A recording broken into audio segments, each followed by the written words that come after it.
Assalamualaikum warahmatullahi wabarakatuh.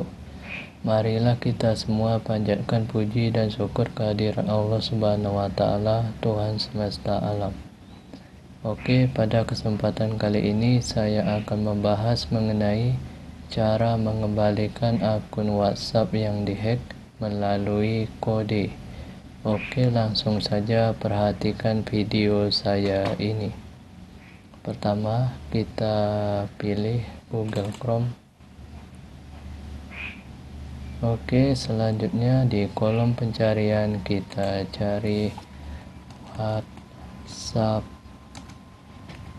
web. Oke, kita klik. Oke, lalu kita klik ini WhatsApp web. Oke, kita tunggu.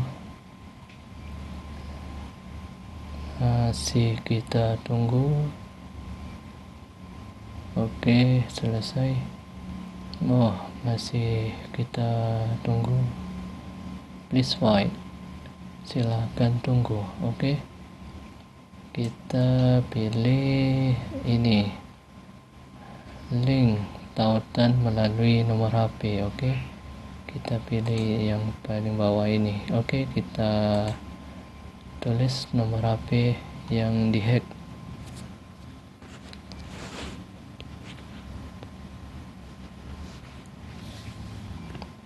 Kosong 82 7154 7188. Oke, selanjutnya kita pilih next selanjutnya.